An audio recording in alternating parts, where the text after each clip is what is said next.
Bonjour Madame Kiva. Qu'est-ce que vous aimeriez mettre aujourd'hui? Ça dépend du temps qu'il fait. Regardez dans la Je regarde regarde. là. C'est celle du milieu où il y a les robes. Une robe à manches courtes?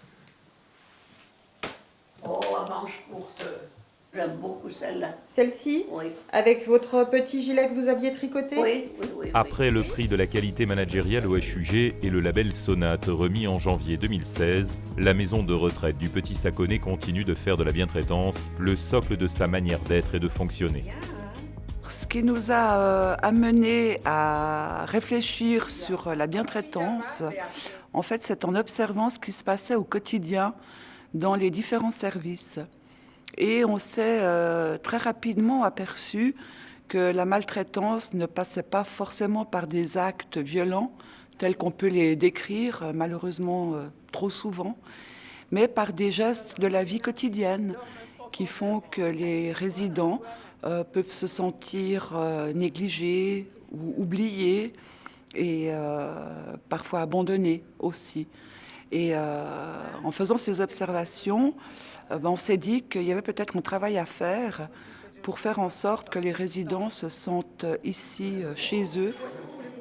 La bientraitance, qui est aussi du bon sens, ne s'impose pas forcément comme une évidence en EMS. Avant de l'appliquer, il a d'abord fallu la définir, une réflexion partagée par les résidents et les soignants, notamment autour d'une méthode atypique dans ce genre d'établissement, le théâtre forum.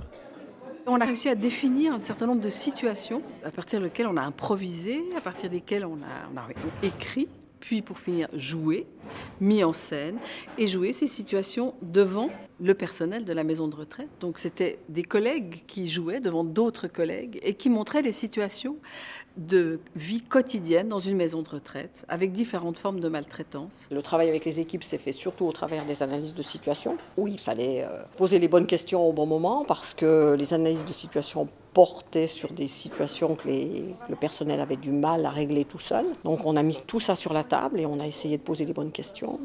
Et toutes ces petites considérations ont fini par créer quand même une réflexion spontanée. Et en réorganisant un certain nombre de choses, en accordant, en mettant des priorités là où elles devaient être, en fait, on s'est rendu compte qu'on gagnait du temps. Mais justement, à midi, il voulait même pas descendre manger. Après, tu l'as convaincu. Si on est d'accord pour dire que la priorité, c'est le résident, il faut qu'on écoute ce que le résident dit. Si on écoute ce que le résident dit, eh bien, il va vous dire, alors aujourd'hui, non, c'est pas question que je prenne une douche. D'accord. Et pourquoi vous n'avez pas envie de prendre une douche ? J'ai mal dormi, il fait froid, ma chambre est mal chauffée. D'accord. Donc aujourd'hui, tout va mal. Oui, tout va mal. Bon. On en reparle demain ? D'accord. Ou est-ce que vous voulez que je vous laisse un peu, que je revienne dans un moment ? Oui, revenez dans 10 minutes, on verra.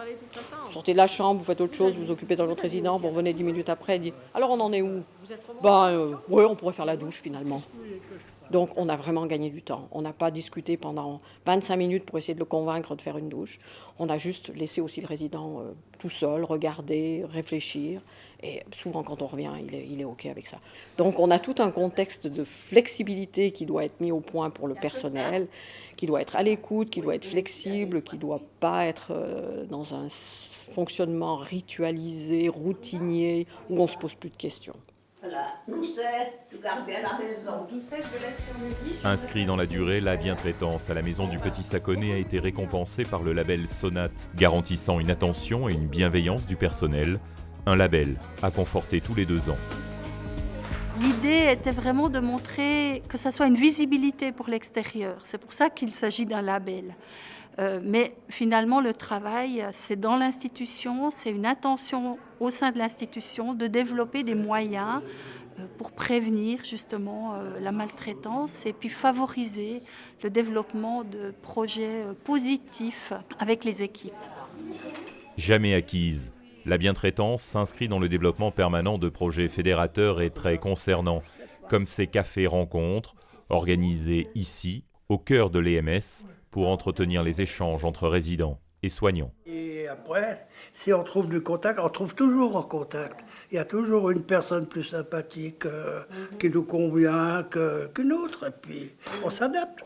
On n'a que ça à faire. Ces cafés-rencontres, en fait, sont sur le projet en fait, de l'établissement par rapport au label Sonate, dans le cadre de la bientraitance. Il nous permet en fait d'identifier des besoins qui nous questionnent vis-à-vis de la prise en charge des personnes âgées. Donc ces besoins en fait précis sont au niveau de l'intimité, de l'affectivité, de la sexualité. Et puis dans un deuxième temps, ces cafés-rencontres nous permettent d'approfondir leur histoire de vie. Voilà, leurs valeurs, leurs espoirs ou leurs déceptions, pour modifier tout ce qui est prise en soin, accompagnement, et puis de nous permettre d'être au plus près de la personne. Trop souvent, on entend encore parler de personnes âgées, maltraitées dans les CMS ou dans les résidences. Et nous avons à cœur de démontrer qu'il est possible de rendre nos résidents heureux et d'appliquer la bientraitance chaque jour de l'année. Les coquins, parce qu'il ne lui dit rien. Salut la fifi.